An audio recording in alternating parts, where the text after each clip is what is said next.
Երբ ոստիկանությունը մտավ Պատրիկ Ազնավուրի բնակարան Փարիզի Մարեի թաղամասում 1996 թվականի մայիսի 20-ին, նրանք գտան մի բան, որը երբեք չպետք է գտնվեր այնտեղ։ Հեռախոսազանգերի մատյանում պատին կախված հին ապարատի կողքին վերջին գրառումը եղել էր հորից։ Շարլ Ազնավուրը զանգել էր իր որդուն 3 անգամ, երեկոյան ժամը 8-ից մինչև կեսգիշեր, բայց Պատրիկը չէր պատասխանել։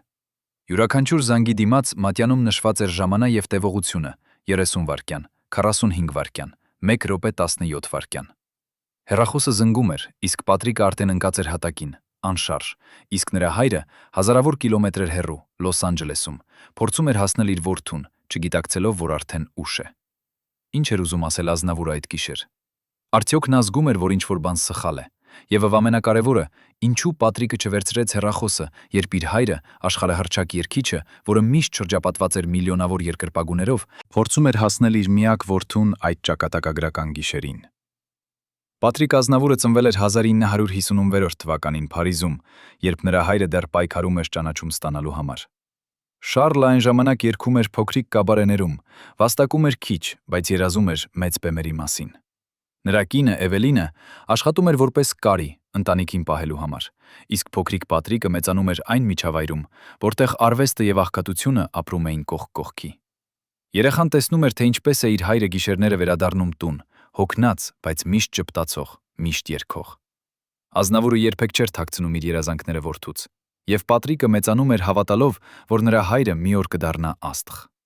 Բայց երբ այդ օրը եկավ, երբ Շարլ Ազնավուրը վերածվեց համաշխարհային պատկերասիմվոլի,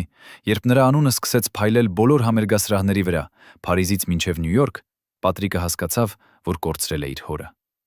Ոչ թե մահվան պատճառով, այլ ավելի ցավոտ կերպով, հռչակի պատճառով։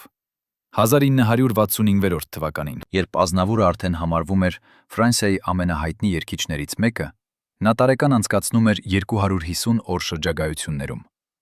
Պատրիկը, որ այն ժամանակ 9 տարեկան էր, հաշվում էր օրերը, սպասելով հոր վերադարձին։ Նա պահում էր օրացույց, որտեղ կարմիր մարկերով նշում էր այն հազվադեպ օրերը, երբ Շարլը տանն էր։ Ըստ այդ օրացույցի, որը հետագայում գտնվեց Պատրիկի անձնական իրերի մեջ, 1969 թվականին հայրը եւ որդին միասին անցկացրել էին ընդամենը 41 օր։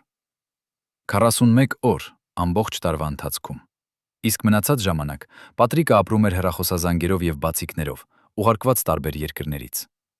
Ազնավուրը փորձում էր լինել լավ հայր հեռվից, բայց ինչպես կարող ես սիրել երեխային հեռախոսով, երբ նա կարիք ունի քո գրկախառ նման։ Ինչպես կարող ես բացատրել 10-ամյա տղային, որ աշխարհը քեզ ավելի շատ է պետք, քան դու նրան։ Երբ Պատրիկը դարձավ 14 տարեկան, նա սկսեց փախչել տնից։ Առաջին անգամ նա անհետացավ 3 օրով, գտնվելով ընկերոջ մոտ, եւ երբ Էվելինը գտավ նրան, տղան ասաց միայն մեկ նախադասություն.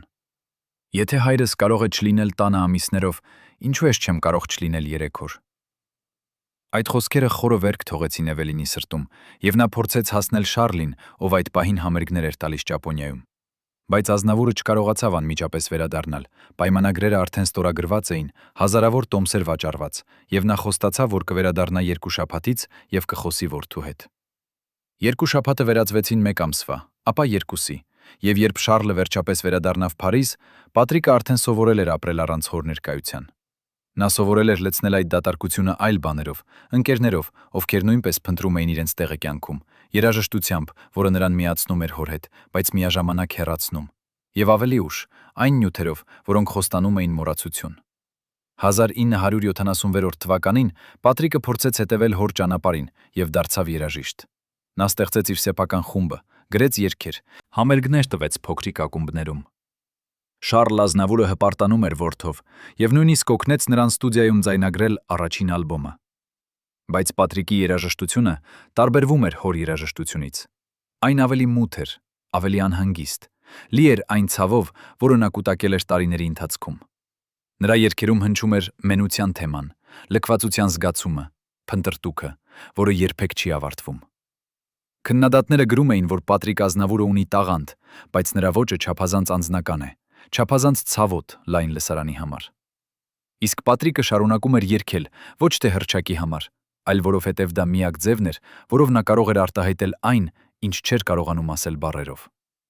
Նրա համերգներին գալիս էին 100-200 մարդ, մինչդեռ նրա հայրը լցնում էր 10 հազարանոց դահլիճները։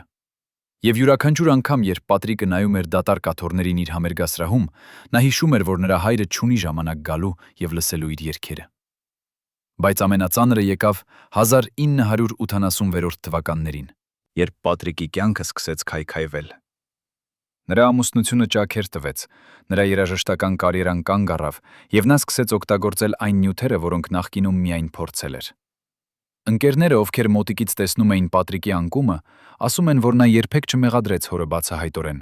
բայց նրա աչքերում միշտ կար հարց. «Ինչու բոլորի համար ժամանակ ունես, բայց ինձ համար ոչ»։ Շարլ Ազնավուրը իհարկե իմանում էր որդու խնդիրների մասին։ Նա փորձում էր օգնել վճարելով լավագույն բժիշկների ծառայությունները, ուղարկելով Պատրիկին վերականգնողական կենտրոններ Շվեյցարիայում եւ Ամերիկայում։ Բայց գումարը չէր կարող փոխարինել ներկայությանը, եւ բուժման յուրաքանչյուր կուրսից հետո Պատրիկը վերադառնում էր Փարիզ եւ նորից սկսում էր նույն շրջանակը։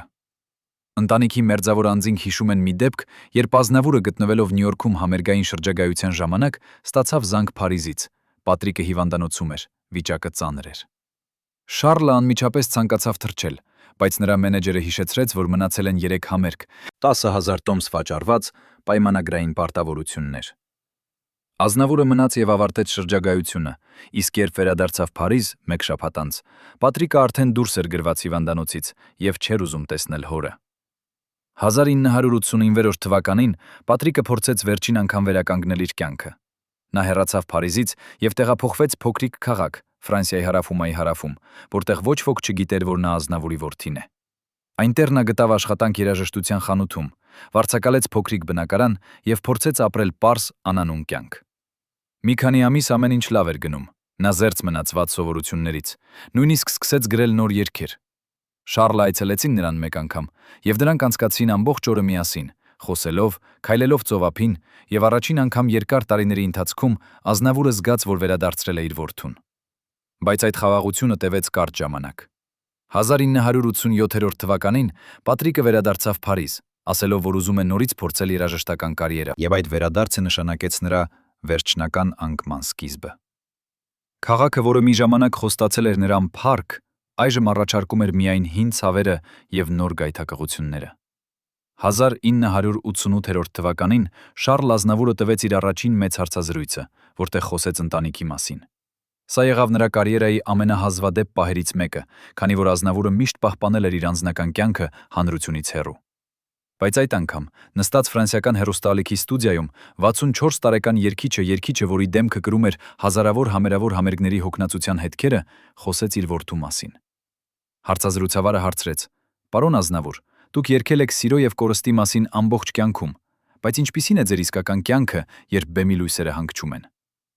Եվ Շարլը առաջին անգամ տարիների ընթացքում թույլ տվեց իրեն խոսել ճշմարտությունը։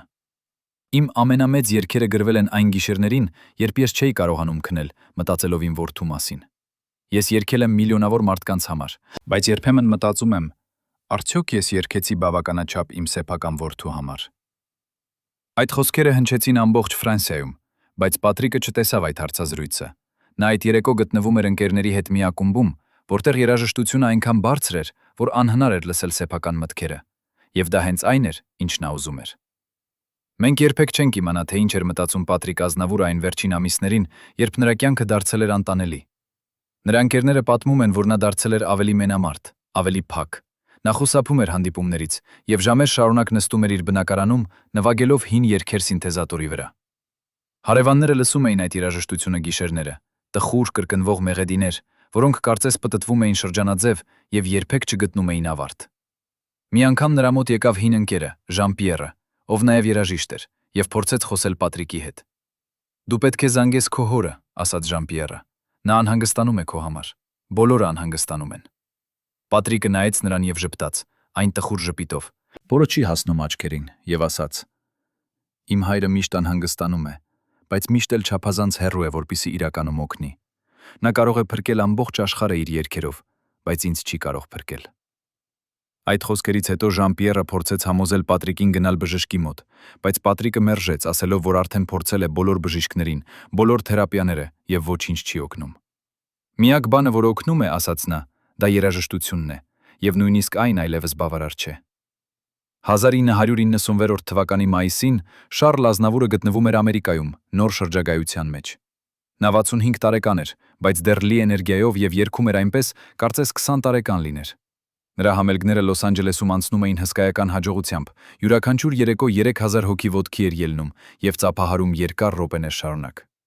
Բայց մայիսի 19-ը, երեկոյան համերգից հետո, երբ Ազնավուրը վերադարձավ հյուրանոց, նա զգաց անհանգստություն, որը չէր կարող բացատրել։ Նա զանգեց Փարիզ իր կնոջը եւ հարցրեց Պատրիկի մասին։ «Ամեն ինչ կարգին է», ասաց նրա կինը։ «Մի անհանգստացիր, կենտրոնացիր քո համերգների վրա»։ Բայց Ազնավուրը չէր կարող հանգստանալ։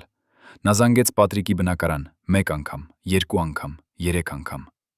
Հեռախոսը զնգում էր, բայց ոչ ոք չէր պատասխանում։ Յուրաքանչյուր զանգից հետո Ազնավուրը սպասում էր մի քանի րոպե եւ նորից փորձում էր։ Նա նստած էր հյուրանոցի սենյակում, Լոս Անջելեսի լույսերը փայլում էին պատուհանից դուրս, եւ նա բռնած էր հեռախոսի ականջակալը, լսելով այն անվերջ զանգերը, որոնք հնչում էին դատարկ բնակարանում, հազարավոր կիլոմետրեր հեռու։ Արդյոք նա գիտեր, որ արդեն ուշ է։ Արդյոք նա զգում էր, որ իր որդին այլևս չի կարող լսել նրա ձայնը։ Մայիսի 26-ին առավոտյան ժամը 9-ը Փարիզի ոստիկանությունը ստացավ զանգ Պատրիկի հարևանից։ Հարևանը ասաց, որ ամբողջ գիշեր լսել է հեռախոսի զանգերը, որոնք չեն դադարում, եւ անհանգստանում է, որ ինչ-որ բան սխալ է։ Երբ ոստիկանները բացեցին դուռը, նրանք գտան Պատրիկին անշարժ ընկած հատակին, իսկ հեռախոսը դեռ կախված էր պատին, լուր վկա այն զանգերի, որոնք չեն պատասխանվել։ Սեղանին կար մի թերթիկ, որի վրա Պատրիկը գրել էր մի քանի տող, անավարտ երգի բառեր, որոնք խոսում էին հեռավոր հոր եւ կորած որդու մասին։ Վերջին տողը կարդում էր. «Ես լսում եմ քո ձայնը, բայց չեմ կարող հասնել»։ Ոստիկանությունը անմիջապես կապվեց Ազնավուրի ներկայացուցիչների հետ Լոս Անջելեսում, եւ երբ Շառլը ստացավ լուրը, նա փլվեց աթոռին եւ չէր կարողանում խոսել երկար րոպեներ շարունակ։ Նրա մենեջերը հիշում է, որ Ազնավուրը միայն կրկնում էր. «Ես զանգեցի նրան, ես զանգեցի, բայց նա չպատասխանեց»։ Այդ օրը Շառլ Ազնավուրը չեղարկեց իր համերգը, առաջին անգամ 50 տարվա կարիերայի ընթացքում, եւ թռավ Փարիզ, գիտակցելով, որ ուշացել է ամենակարևոր հանդիպմանը իր կյանքում։ Պատրիկի թաղմանը ներկա էին քիչ մարդիկ, ընտանիքի մերձավոր անդամներ եւ մի քանի հին ընկերներ։ Շառլ Ազնավուրը կանգնած էր գերեզմանի մոտ, լուռ, նրա դեմքը քարացած էր, եւ նա չէր լաց լինում։ Մարդիկ, ովքեր այնտեղ էին, ասում են, որ Ազնավուրը կարծես վերածվել էր արձանի, նա նայում էր գերեզմանին եւ չէր շարժվում, կարծես փորձում էր հասկանալ, թե ինչպես է հասել այս կետին։ Հուհարկավորությունից հետո նա վերադարձավ Պատրիկի բնակարան եւ նստեց այնտեղ մի քանի ժամ, միայնակ։ Նա նայեց հեռախոսին, որը դեռ կախված էր պատին, եւ տեսավ մատյանը իր սեփական զանգերի գրառումներով։ Ազնավուրը վերցրեց այդ մատյանը եւ տարավ իր հետ, եւ ըստ ընտանիքի անդամների նա պահեց այն իր գրասեղանի դարակում մինչեւ իր կյանքի վերջը։ Մի քանի ամիս անց Շառլ Ազնավուրը վերադարձավ բեմ, բայց նրա ընկերները նկատեցին, որ ինչ-որ բան փոխվել է նրա մեջ։ Նա երգում էր նույն երգերը, բայց նրանց մեջ հիմա հնչում էր նոր ցավ, ավելի խորը, ավելի անձնական։ Եվ երբ նա երգում էր, սգում էր սիրո եւ կորստի մասին, յուրաքանչյուր ով լսում էր, զգում էր, որ այս խոսքերը այլևս ոչ թե պարզապես երգ են, այլ խոստովանություն,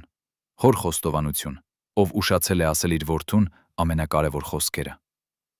Արդյոք Շառլ Ազնավուրը մեղավոր էր Պատրիկի ողբերգական ավարտում։ Արդյոք հայրը, ով նվիրեց իր կյանքը արվեստին եւ միլիոնավոր մարդկանց երջանկությանը, կորցրեց իր սեփական որդուն այդ ընտրության պատճառով։ Սրանք հարցեր են, որոնց պատասխանները երբեք չեն լինի պարզ։ Բայց մի բան հստակ է։ Այն գիշերը, երբ Ազնավուրը զանգում էր Փարիզ Լոս Անջելեսի հյուրանոցից, երբ նա լսում էր այն անվերջ զանգերը, որոնք չէին պատասխանվում, նա գիտեր, որ կորցնում է ինչ-որ բան անփոխարինելի։ Եվ երբ նա իմացավ ճշմարտությունը, արդեն ուշ էր։ Ուշ ասելու համար «Ես սիրում եմ քեզ», ուշ կրկելու համար, ուշ լինելու համար այն հայրը, ում Պատրիկը միշտ սպասել էր։ Հազարավոր մարդիկ ողջ աշխարհում սիրում էին Շառլ Ազնավուրին, բայց մեկը, ով ամենաշատն էր կարիք ունեցել այդ սիրուն, չստացավ այն բավականաչափ։ Եվ այդ փաստը հետապնդեց Ազնավուրին մինչև իր կյանքի վերջը։ Երբ Շառլ Ազնավուրի անձնական բժիշկը դոկտոր Ժորժ Մարտենը առաջին անգամ տեսավ երգչի բժշկական քարտը 1985 թվականին, նա գտավ մի բան, որը պետք է մնար գաղտնի հավերժ։ Ազնավուրի արյան անալիզները ցույց էին տալիս անոմալիաներ, սթրեսի հորմոնների մակարդակը եռապատկեր բարձրներ բարձր նորմալից, քնի խանգարումների նշաններ եւ ինչ-որ բան ավելի անհանգստացնող, սրտի անկանոն ռիթմ, որը կարող էր հանգեցնել լուրջ հետևանքների։ Դոկտոր Մարտենը գրեց իր նշումներում. հիվանդը գտնվում է ծայրահեղ ֆիզիկական եւ հոգեբանական ճնշման տակ։ Երաշխավորված հանգիստ անհրաժեշտ։ Շարունակական շրջագայությունները կարող են հանգեցնել անդառնալի հետևանքների։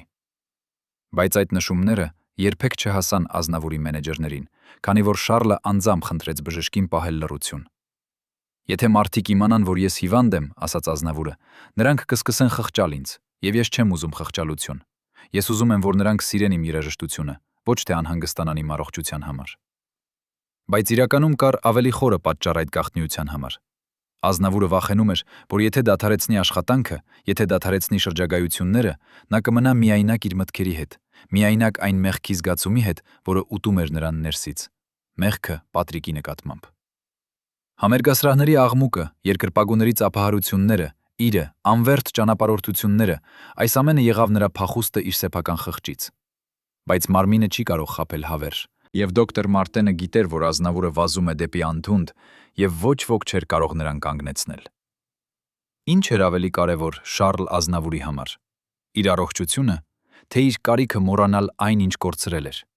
Եվ արդյոք այդ բժշկական գաղտնիքները, որոնք թաքնված էին դարակներում, կարող էին բացատրել, թե ինչու նա չէր կարողացել փրկել Պատրիկին, երբ ինքը դեռ չէր կարողացել փրկել իր սեփական անձը։ Պատրիկի մահից հետո Ազնավուրի կյանքը բաժանվեց երկու մասի. հրապարակային դեմքը, որը շարունակում էր ժպտալ բեմերի վրա, եւ գաղտնի ցավը, որը նա թաքցնում էր բոլորից։ Նրա մերձավոր ընկերները սկսեցին նկատել տարօրինակ փոփոխություններ նրա վարքագծում։ Ազնավուրը, ով միշտ եղել էր կարգապահ եւ ժամանակին, սկսեց ուշանալ փորձերին, երբեմն հայտնվում էր համերգասրահում ընդամենը 20 րոպե առաջ ելույթից,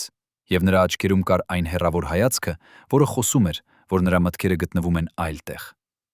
1991 թվականին Կաննի կինոփառատոնի ժամանակ Ազնավուրը պետք է ելույթ ունենար հատուկ միջոցառման ժամանակ, նվիրված ֆրանսիական կինոյի պատմությանը։ Բայց երեկոյան, երբ բոլորը սպասում էին նրան, Շառլը գտնվեց հյուրանոցի սենյակում, նստած պատուհանի մոտ եւ նայելով ծովին։ Նրա օգնականը, ով եկավ փնտրելու նրան, գտավ Ազնավուրին լաց լինելիս։ Առաջին անգամ, երբ ինչ-որ մեկը տեսավ նրան այդպես։ «Ես չեմ կարող», ասաց Ազնավուրը։ «Ես չեմ կարող դուրս գալ եւ ժպտալ, երբ իմ որդին մեռած է, եւ դա իմ մեղքն է»։ Օգնականը նստեց նրա կողքին եւ փորձեց համոզել, որ դա ոչ ոք չի մեղադրում, բայց Ազնավուրը շարունակեց. «Դու չես հասկանում։ Ես ընտրեցի բեմը նրա փոխարեն։ Յուրաքանչյուր անգամ, երբ ես ընտրեցի համերգը նրա փոխարեն, ես սպանում էի նրան մի փոքր ավելի։ Եվ հիմա նա չկա, եւ ես դեռ այստեղ եմ, երգում, ժպտում, ստանում ծափահարություններ։ Ինչի համար»։ Այդ երեկո Ազնավուրը չհայտնվեց միջոցառման վրա, եւ պաշտոնական բացատրությունը եղավ հանկարծակի անտանելի գլխացավ, բայց ճշմարտությունը եղավ ավելի խորը։ Շառլ Ազնավուրը կորցնում էր պայքարը իր ներքին դեմոնների դեմ, եւ ոչ ոք չգիտեր, թե ինչպես օգնել նրան։ Բայց ամենաանհավատալին եղավ այն, ինչ պատահեց 1992 թվականին, երբ Ազնավուրը որոշեց վերադառնալ Պատրիկի բնակարան առաջին անգամ 2 տարվա ընթացքում։ Նա գնաց այնտեղ միայնակ, առանց իմացնելու ընտանիքին, եւ անցկացրեց ամբողջ օրը այդ դատարկ սենյակներում։ Հարևանները, ովքեր տեսան նրան, ասում են, որ Ազնավուրը քայլում էր սենյակից սենյակ, դիպչելով իրերին, որոնք դեռ մնացել էին Պատրիկից, հին սինթեզատորը, երաժշտական նոտաները, լուսանկարները պատերին։ Նա նստեց այն աթոռին, որտեղ Պատրիկը սովորաբար նստում էր, եւ փորձեց պատկերացնել, թե ինչ էր զգում իր որդին այն վերջին օրերին։ Սեղանի դարակում Ազնավուրը գտավ մի փոքրիկ տետր, Պատրիկի անձնական օրագիրը, որը ոչ ոք չէր տեսել մինչ այդ։ Այդ օրագրում Պատրիկը գրել էր իր մտքերը, իր ցավերը, իր երազանքները։ Մի գրառումը թվագրված 1989 թվականի դեկտեմբերով կարդում էր. «Այսօր հայրս զանգեց Տոկիոյից։ Նա ասաց, որ սիրում է ինձ եւ կվերադառնա շուտով։ Բայց ես գիտեմ, որ շուտով նշանակում է 2 ամիս, եւ երբ նա վերադառնա, նա կմնա միայն մի քանի օր, եւ ապա նորից կթռչի։ Ես հոգնել եմ սպասելուց։ Ես հոգնել եմ լինելուց երկրորդ տեղում նրա կյանքում։ Երբեմն մտածում եմ, արդյոք ավելի լավ կլիներ, եթե ես չծնվեի, որպեսզի նա կարողանար լինել ազատ եւ երջանիկ»։ Երբ Ազնավուրը կարդաց այդ տողերը, նա փակեց օրագիրը եւ դրեց այն իր կրծքին, կարծես փորձելով պահպանել այն ջերմությունն, որը մնացել էր իր որդուց։ Նա նստեց այնտեղ ժամերով, մինչև արևը մայր եկավ, եւ երբ վերջապես ելավ բնակարանից, նրա դեմքը եղավ այնպիսին, կարծես 10 տարի ավելի էր ծերացել 1 օրում։ Ազնավուրի ընտանիքի անդամները սկսեցին անհանգստանալ նրա վիճակի համար, եւ 1993 թվականին նրանք համոզեցին նրան այցելել հոգեբանի։ Դոկտոր Սոֆի Դյուբուան, ով մասնագիտացած էր աշխատելու հայտնի անձանց հետ, ընդունեց Ազնավուրին իր անձնական կաբինետում Փարիզի 5-րդ թաղամասում։ Նրանց առաջին հանդիպման ժամանակ Ազնավուրը նստեց եւ լռեց երկար րոպեներ, ապա սկսեց խոսել ոչ թե Պատրիկի մասին, այլ իր մանկության մասին, իր սեփական հոր մասին, ով նույնպես եղել է հեռավոր եւ անհասանելի։ Իմ հայրը աշխատում էր ամբողջ օրը, ասաց Ազնավուրը, եւ ես հազվադեպ էի տեսնում նրան։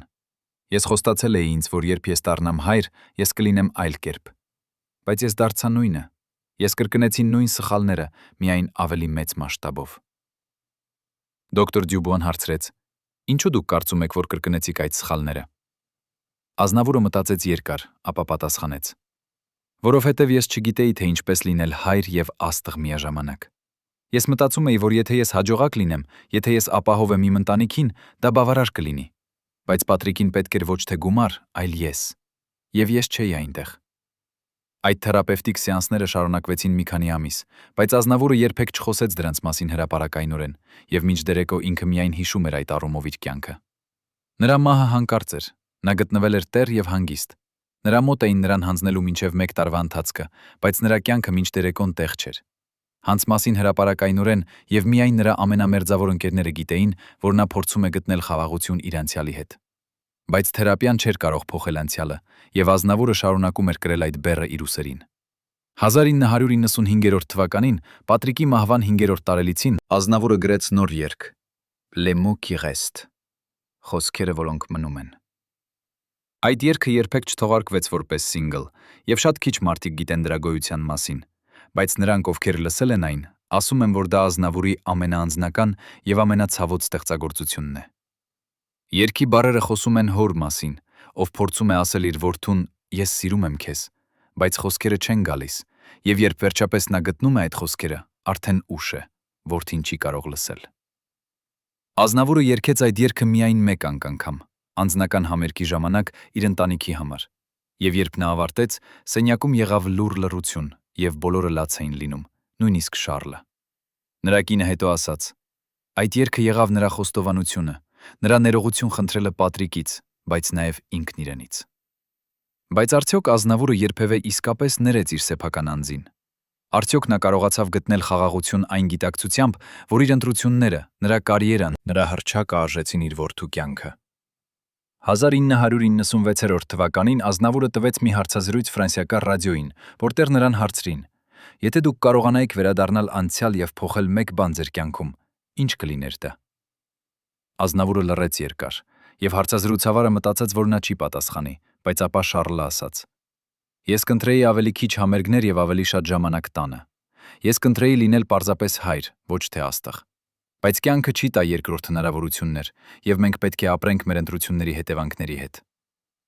Այդ խոսքերը հնչեցին ամբողջ Ֆրանսիայում, եւ հազարավոր ծնողներ, ովքեր լսեցին դրանք, զգացին, որ Ազնավուրը խոսում է նաեւ իրենց անունից։ Բոլոր այն ծնողների, ովքեր ընտրում են կարիերան ընտանիքի փոխարեն, ովքեր մտածում են, որ հաջողությունը կփոխհատուցի բացակայությունը, բայց հետո հասկանում են, որ երեխաները չեն հիշում նվերները, նրանք հիշում են ներկայությունը։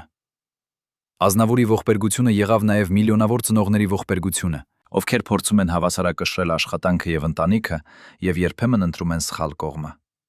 Բայց Ազնավուրի դեպքում այդ ընտրությունը արժեցավ ամենաթանկ կինը՝ իր որդու կյանքը։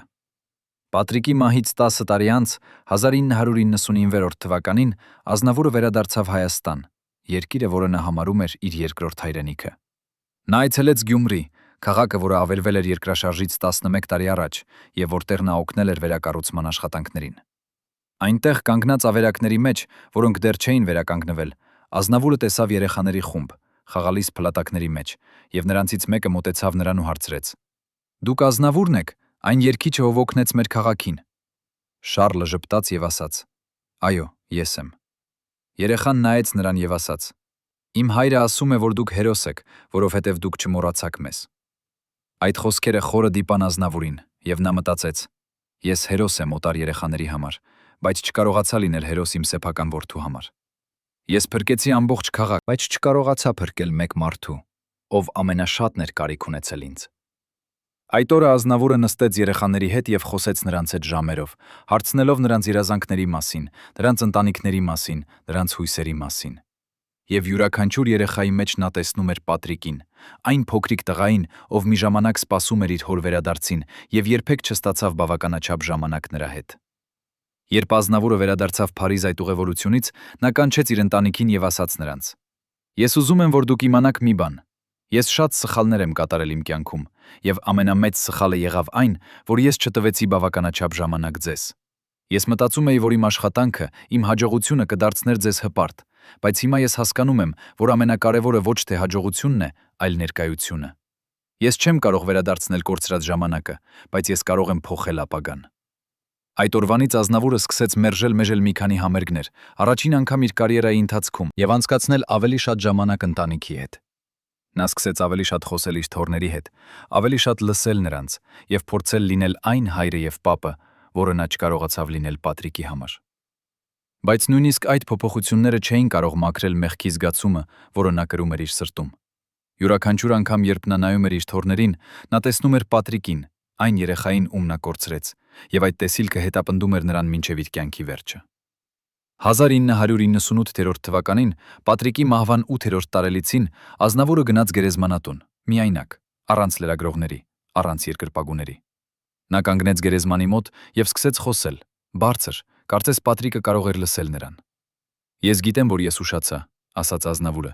«Ես գիտեմ, որ երբ դու ամենաշատն էիր կարիք ունեցել ինձ, ես չէի այնտեղ։ Ես ընտրեցի բեմը քեզ փոխարեն, եւ այդ ընտրությունը սպանեց քեզ։ Ես չեմ կարող ներել ինձ, եւ ես չեմ սպասում, որ դու ներես ինձ։ Բայց ես ուզում եմ, որ դու իմանաս, ոչ մի օր չի անցնում, երբ ես չեմ մտածում քո մասին։ Ոչ մի համերգ, ոչ մի ծափահարություն, ոչ մի պարգև չի կարող լցնել այն դատարկությունը, որը դու թողեցիր։ Եվ եթե ես կարողանայի վերադառնալ եւ փոխել ամեն ինչ, ես կընտրեի քեզ, միշտ քեզ»։ Ազնավուրը նստեց գերեզմանի մոտ ժամերով, եւ երբ նա վերջապես ելավ, արևը արդեն մայր էր եկել, եւ գերեզմանատունը դատարկ էր։ Նա քայլեց դեպի ելք, դանդաղ, հոգնած, եւ յուրաքանչյուր քայլ էր ցավոտ, կարծես նա կրում էր ամբողջ աշխարհի ծանրությունը իր ուսերին։ Արդյոք Շառլ Ազնավուրը երբևէ գտավ խաղաղություն Պատրիկի մահից հետո։ Արդյոք նա կարողացավ ներել իր սեփական անձին այն ընտրությունների համար, որոնք արեց։ Սրանք հարցեր են, որոնց պատասխանները մնացին Ազնավուրի սրտում, եւ նա երբեք չխոսեց դրանց մասին հրապարակայնորեն։ Բայց նրանք, ովքեր ճանաչում էին նրան մոտիկից, ասում են, որ Պատրիկի մահը փոխեց Ազնավուրին հիմնովին։ Նա դարձավ ավելի խոր, ավելի մտածող, ավելի զգայուն, այլ մարդկանց ցավի նկատմամբ։ Նրա երգերը ձեռք բերեցին նոր իմաստ, նոր խորություն, եւ երբ նա երգում էր կորստի եւ ափսոսանքի մասին, յուրաքանչյուրով լսում էր, զգում էր, որ այս խոսքերը գալիս են ոչ թե պարզապես երգչի բերանից, այլ հոր սրտից։ Հոր, ով կորցրեց իր որդուն եւ երբեք չկարողացավ ասել նրան վերջին անգամ. «Ես սիրում եմ քեզ»։ Եվ այդ ողբերգությունը, այդ անլրելի կորուստը դարձավ Ազնավուրի ամենամեծ երգերի աղբյուրը, բայց նաեւ նրա ամենամեծ տառապանքը։ Տառապանք, որը նա կրեց մինչև իր կյանքի վերջին օրը։ Պատկերացրեք, որ դուք եք այն 12 մարդկանցից մեկը, ովքեր գիտեին ամեն ինչ Շառլ Ազնավուրի մասին։ Յուրաքանչյուր բժշկական գաղտնիք, յուրաքանչյուր ընտանեկան ճգնաժամ, յուրաքանչյուր գիշեր, երբ նա լաց էր լինում հյուրանոցի սենյակում Պատրիկի մասին մտածելիս։ Հիմա պատկերացրեք, որ պետք է ընտրեք՝ պահպանել այդ գաղտնիքները հավերժ, թե խոսել ճշմարտությունը եւ ոչնչացնել այն պատկերը, որը աշխարհը ունի մեծ Ազնավուրի մասին։ 1999 թվականից սկսած Պատրիկի մահից անմիջապես հետո Ազնավուրի ամենամերձավոր շրջապատը ստեղծեց անտեսանելի պատ նրա շուրջը։ Անձնական օգնականները, բժիշկները, ընտանիքի անդամները բոլորը ստորագրեցին լռության պայմանագիր, որը երբեք չի եղել գրավոր, բայց եղել է ավելի ուժեղ, քան ցանկացած իրավական փաստաթուղթ։ Նրանք տեսան, թե ինչպես է Ազնավուրը քայքայվում ներսից, ինչպես է նա արթնանում գիշերները գոչելով Պատրիկի անունը, ինչպես է նա մերժում ուտել օրերով, նստելով իր գրասենյակում եւ նայելով այն հեռախոսազանգերի մատյանին, որը պահում էր որպես իր մեղքի հուշարձան։ Բայց աշխարհը չպետք է իմանար այս ամենը։ Աշխարհը պետք է տեսներ միայն փայլուն Ազնավուրին, ժպտացող, երգող, անսասան։ Ո՞վ էին այդ 12 մարդիկ, ովքեր պահպանեցին ամենամեծ գաղտնիքը ֆրանսիական շոու բիզնեսի պատմության մեջ։ Եվ ինչու նրանք ընտրեցին լռությունը, երբ ճշմարտությունը կարող էր փրկել հազարավոր այլ ընտանիքներ նույն ողբերգությունից։ Այդ գաղտնի խմբի ամենակարևոր անդամը եղավ դոկտոր Ժորժ Մարտենը, Ազնավուրի անձնական բժիշկը, ով տեսավ ամեն ինչ։ 1991 թվականի հունվարին, երբ Ազնավուրը փլվեց իր տանը սրտի հարձակման ժամանակ, դոկտոր Մարտենը եղավ առաջինը, ով հասավ նրան։ Նա գտավ Ազնավուրին գետնին ընկած, բռնած կրծքին, եւ նրա շուրջը ցրված էին տասնյակ հաբեր, հանգստացնող դեղամիջոցներ, ցավազրկողներ, քնաբեր։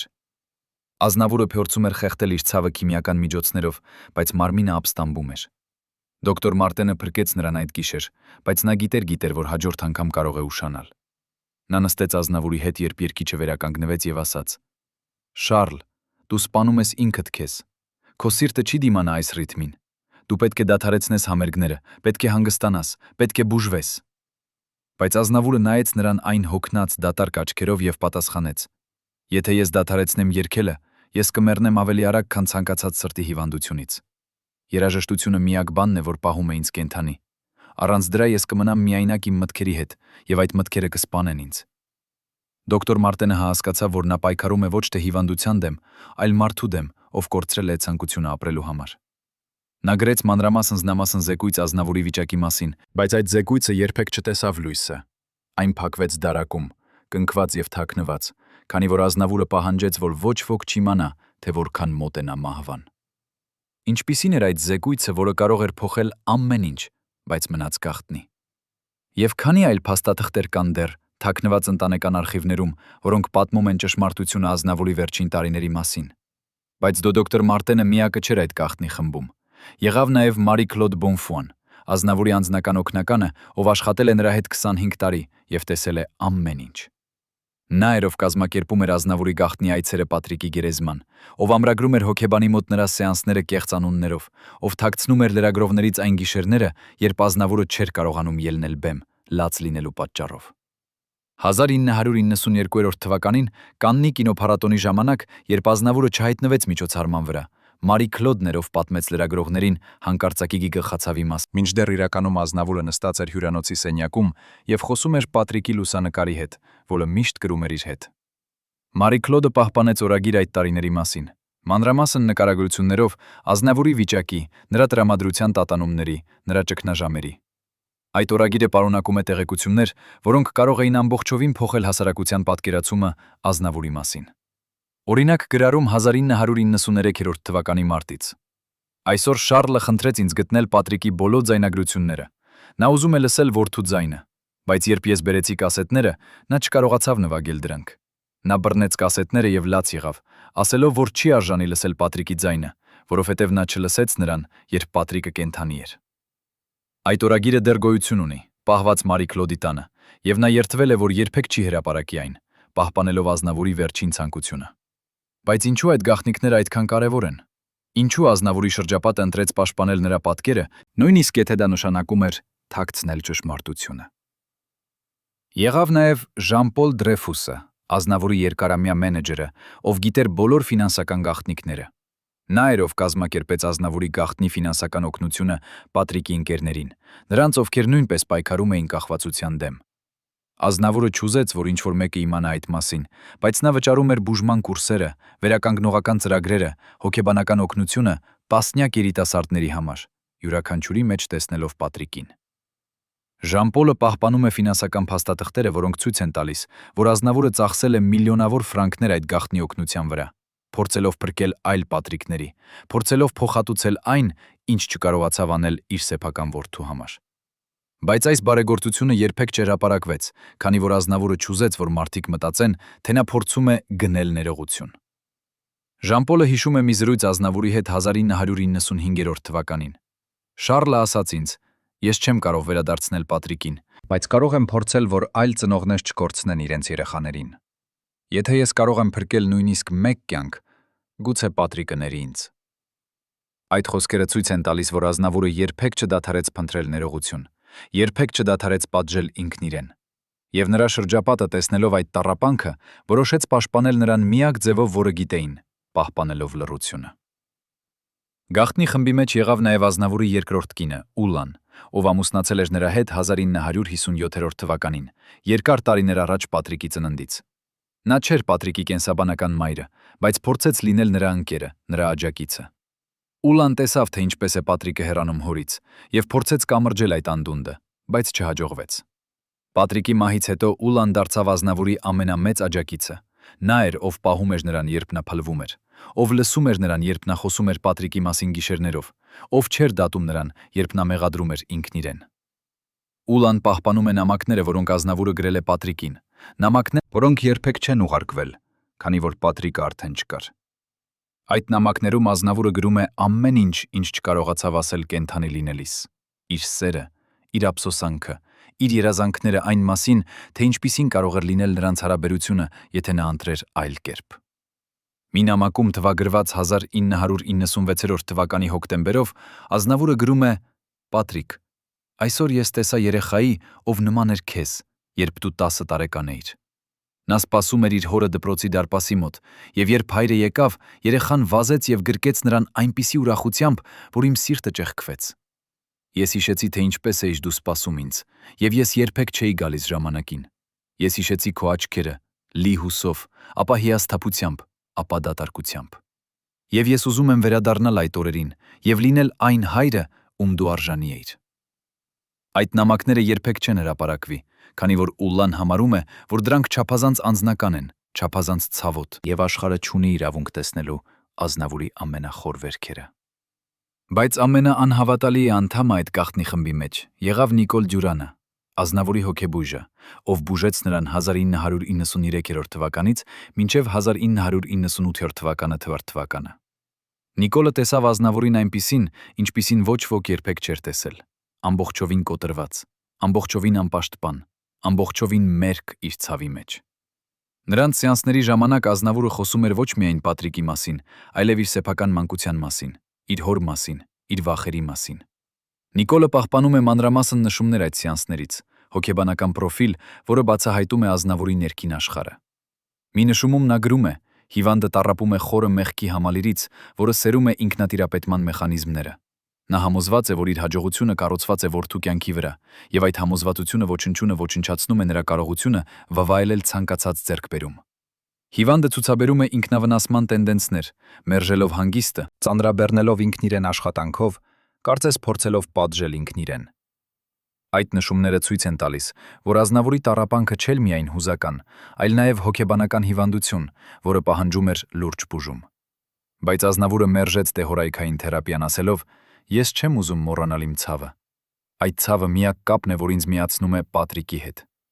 Նիկոլը փորձեց բացատրել, որ ցավը չի օգնում, այլ ոչնչացնում է, բայց Ազնավուրը չլսեց։ Նա ընտրեց ապրել իր ցավի հետ, կրել այն որպես խաչ, որպես իր մեղքի անվերջ հիշեցում։ Այդ 12 մարդիկ, բժիշկները, օգնականները, ընտանիքի անդամները, հոգեբույժները, բոլորը կապված էին մի ընդհանուր խոստումով՝ պաշտպանել Ազնավուրի գաղտնիքները մինչև վերջ։ Նրանք տեսան, թե ինչպես է նա տառապում, բայց նաև տեսան, թե ինչպես է նա շարունակում երգել, շարունակում ստեղծել, շարունակում տալ ուրախություն միլիոնավոր մարդկանց։ Եվ նրանք որոշեցին, որ աշխարհը պետք է տեսնի միայն լույսը, ոչ թե ստվերը։ Բայց արդյոք դա ճիշտ ընտրություն էր։ Արդյոք թաքցնելով Ազնավուրի ճշմարիտ տառապանքը, նրանք չզրկեցին հազարավոր այլ ծնողներին հնարավորությունից սովորել նրա սխալներից։ Արդյոք Ազնավուրի պատմությունը, եթե պատմվեր ամբողջությամբ, չէր կարող փրկել այլ ընտանիքներ նույն ողբերգությունից։ Սրանք հարցեր են, որոնք այդ 12 մարդիկ տվել են իրենց ամբողջ կյանքում, եւ յուրաքանչյուրը գտել է իր սեփական պատասխանը։ Բայց մի բան հստակ է. նրանք պահպանեցին լռությունը, եւ այդ լռությունը դարձավ նրանց սեփական բեռը, նրանց սեփական գաղտնիքը, որը նրանք կրում են մինչև այսօր։ Երբ Ազնավուրի անձնական արխիվը բացվեց 1998 թվականին, նրա մահից 10 տարի անց, պատմաբանները գտան փաստաթղթեր, որոնք երբեք չպետք է տեսնեին լույսը։ Դարակների խերի խորքում, թաքնված հին նամակների եւ համերգային ծրագրերի մեջ կային թղթեր, որոնք պատմում էին այն պատմությունը, որը Ազնավուրի ընտանիքը փորձել էր ջնջել հիշողությունից։ Կային բժշկական եզրակացություններ, որոնք ցույց էին տալիս Ազնավուրի իրական առողջական վիճակը նրա վերջին տարիներին՝ սրտի լուրջ խնդիրներ, քրոնիկ անքնություն, դեպրեսիա, որը պահանջում էր հոսպիտալացում, բայց Ազնավուրը մերժել էր։ Կային նաև ֆինանսական փաստաթղթեր, որոնք ցույց էին տալիս գաղտնի վճարումներ տարբեր կլինիկաներին եւ վերականգնողական կենտրոններին, ոչ թե Ազնավուրի անունով, այլ անանուն բարեգործության տեսքով։ Բայց ամենաշոկային գտածոն եղավ մի փոքրիկ տետր, կապված սև կաշվով, որի վրա գրված էր միայն մեկ բառ՝ Պատրիկ։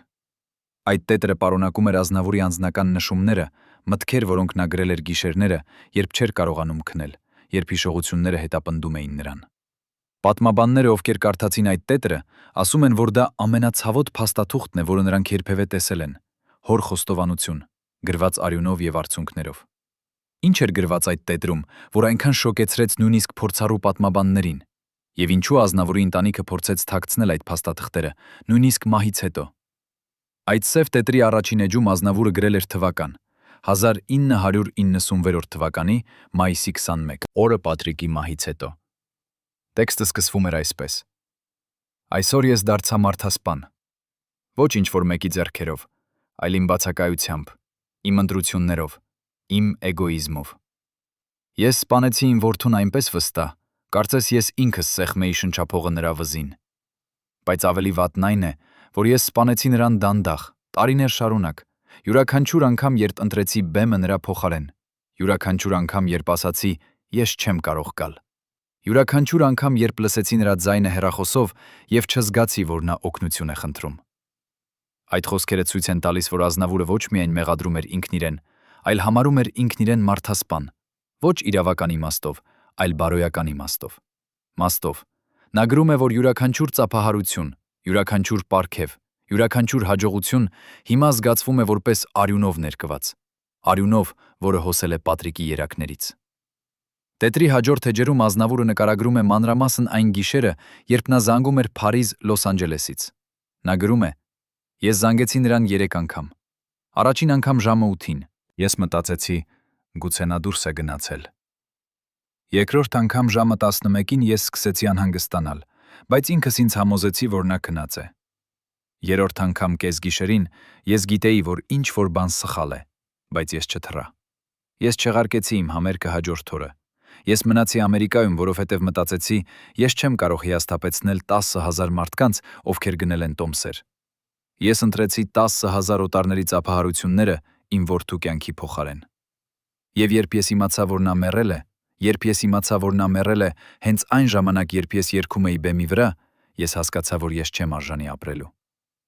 Այդ խոստովանությունը ցույց է տալիս, որ Ազնավուրը ճշգրիտ գիտեր, թե երբ եւ ինչպես նա կատարեց իր ամենամեծ սխալը։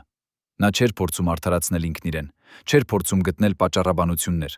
Նա պարզապես ընդունում էր իր մեղքը, ամբողջությամբ, անվերապահորեն, ոչնչացնող կերպով։ Տետրի մեջ կա նաև մի բաժին, որտեղ Ազնավուրը գրում է Պատրիկի մանկության մասին, հիշողություններ, որոնք հետապնդում էին նրան։ Նա գրում է. Ես հիշում եմ, երբ Պատրիկը 6 տարեկան էր, նա նկարեց ինձ համար նկար, հայր եւ որդի, ձեռք ձեռքի բռնած։ Նա տվեց ինձ այդ նկարը եւ ասաց. Հայրիկ, երբ դու մեծանաս, ես կլինեմ քեզ հետ։ Ես ծիծաղեցի եւ ասացի. Դու նկատի ունես, երբ դու մեծանաս։ Բայց նա շարունակեց. Ոչ, երբ դու մեծանաս եւ դադարես աշխատել, ես կլինեմ քեզ հետ։ Նա արդեն այն ժամանակ հասկանում էր, որ ես ընտրել եմ աշխատանքը նրա փոխարեն։ 6 տարեկան երեխան հասկանում էր այն, ինչ ես չէի ուզում ընդունել։ Եվ ես կորցրի այդ նկարը տարիների ընթացքում, ինչպես կորցրի նաև նրան։ Այդ հիշողությունը ցույց է տալիս, որ Պատրիկը միշտ գիտեր է, որ նա երկրորդ տեղում է հոր կյանքում, եւ այդ գիտակցությունը ուղեկցել է նրան ամբողջ կյանքը։ Ազնավուրը գրում է նաև այլ հիշողությունների մասին։ Պատրիկի ծննդյան տոները, որոնց նա բացակայել է, դպրոցական միջոցառումները, որտեղ նա չի եղել, պահերը, երբ Պատրիկը կարիք է ունեցել հոր խորհրդի, բայց Ազնավուրը եղել է հազարավոր կիլոմետրեր հեռու։ Յուրաքանչյուր հիշողություն գրված է այնպիսի ցավով, որ կարդալիս զգում է, թե ինչպես է Ազնավուրը տառապում յուրաքանչյուր բառի հետ։ Տետրի վերջին էջերում Ազնավուրը գրում է իր վախերի մասին, վախը, որ նա կմոռացվի ոչ թե որպես երգիչ, այլ որպես հայր, ով ձախողվեց։ Նա գրում է. Ես վախենում եմ, որ երբ մարդիկ հիշեն ինձ, նրանք կասեն. Շառլ Ազնավուրը մեծ երգիչ էր, բայց վատ հայր։ Ես վախենում եմ, որ Պատրիկի պատմությունը կդառնա իմ ժառանգության մի մասը, եւ մարդիկ կիմանան, որ ես փրկեցի հազարավոր օտարների, բայց չփրկեցի իմ սեփական որդուն։ Բայց ավելի շատ վախենում եմ, որ մարդիկ չեն իմանա այս պատմությունը, եւ այլ ծնողներ կկատարեն նույն սխալները, որ ես կատարեցի։ Ես չգիտեմ, թե ինչն է ավելի վատ՝ լինել հիշված որպես ձախողված հայր, թե թույլ տալ, որ իմ սխալները կրկնվեն հազարավոր այլ ընտանիքներում։ Այդ խոսքերը ցույց են տալիս Ազնավուրի ներքին պայքարը։ Նա ուզում էր, որ իր պատմությունը լինի դաս ուրիշների համար, բայց միաժամանակ վախենում էր դատապարտումից։ Վախենում էր, որ իր ժառանգությունը կապված կլինի ոչ թե իր երաժշտության, այլ իր ձախողման հետ։ Երբ պատմաբանները ավարտեցին կարդալ այդ տետրը, նրանք նստեցին լռության մեջ երկար րոպեներ։ Մեկը նրանցից հետո ասաց. Սա ոչ թե պարզապես անձնական օրագիր է, Սա խոստովանություն է, որը Ազնավուրը գրել է ոչ թե մարդկանց համար, այլ Աստծո համար, կամ գուցե Պատրիկի հոգու համար։ Նրանք որոշեցին, որ այդ տետրը չպետք է հրապարակվի ամբողջությամբ, քանի որ այն չափազանց անձնական է, չափազանց ցավոտ։ Բայց նրանք պահպանեցին այն արխիվում, որպես պատմական փաստաթուղթ, որը ցույց է տալիս Ազնավուրի իրական դեմքը, ոչ թե փայլուն աստղը, այլ տառապող մարդուն, ով կրում էր անտանելի բեռ։ Ազնավուրի ընտանիքը փորձեց կանխել այդ տետրի հրապարակումը, բայց պատմաբանները պնդեցին, որ այն պետք է պահպանվի, որպես մաս Ազնավուրի ժառանգության, որպես ճշմարտություն, որը չպետք է թաքցվի։ Բայց արխիվում գտնվեցին նաև այլ փաստաթղթեր, որոնք լույս սփռեցին Ազնավուրի վերջին տարիների վրա։ Կային նամակներ դոկտոր Մարտենից ուղղված Ազնավուրի ընտանիքին, որտեղ բժիշկը զգուշացնում էր, որ Ազնավուրի առողջությունը վտանգված է, եւ նա պետք է անմիջապես դադարեցնի համերգները։ Մի նամակում թվագրված 1995 թվականի ապրիլով դոկտոր Մարտենը գրում է. Շարլի սիրտը գտնվում է կրիտիկական վիճակում։ Նրա արյան ճնշումը անկանոն է, նա ունի արիթմիայի հարձակումներ, եւ նրա մարմինը չի դիմանում այն սթրեսին, որին նա ենթարկում է ինքն իրեն։ Ես խնդրում եմ ձեզ համոզել նրան դադարեցնել շրջագայությունները գոնե 6 ամսով։ Եթե նա չանի դա, ես չեմ կարող երաշխավորել, որ նա կկարողանա շարունակել երգել կամ նույնիսկ ապրել։ Բայց այդ նամակը անտեսվեց, քանի որ Ազնավուրը մերժեց դադարեցնել աշխատանքը։ Նա ասաց իր ընտանիքին. «Եթե ես դադարեցնեմ երգելը, ես կմեռնեմ ավելի արագ, քան ցանկացած սրտի հիվանդությունից»։ Եվ նա շարունակեց. «Նույնիսկ երբ իր մարմինը աղաչում էր հանգստի համար»։ Արխիվում գտնվեցին նաև ֆինանսական փաստաթղթեր, որոնք ցույց էին տալիս, որ Ազնավուրը ծախսել է հսկայական գումարներ գաղտնի բարեգործության վրա։ 1991 թվականից մինչև 1998 թվականը նա վճարել է բուժման կուրսերը 27 երիտասարդների համար, ովքեր պայքարում էին կախվածության դեմ։ Յուրաքանչյուր վճարում կատարվել է անանուն, եւ ոչ մի ստացող չգիտեր, որ գումարը գալիս է Ազնավուրից։ Ֆինանսական փաստաթղթերի մեջ կա նաև նշում, որ Ազնավուրը ստեղծել է գաղտնի հիմնադրամ, նվիրված երիտասարդների հոգեկան առողջությանը, բայց այդ հիմնադրամը երբեք չի գործել նրա անունով։ Նա ուզում էր օգնել, բայց չուզում էր, որ մարդիկ մտածեն, թե նա փորձում է գնել ներողություն։ Այդ փաստաթղթերը ցույց են տալիս, որ Ազնավուրը ծախսել է միլիոնավոր ֆրանկներ, փորձելով փրկել այլ պատրիկների, բայց երբեք չխոսել է դրա մասին հրապարակայնորեն։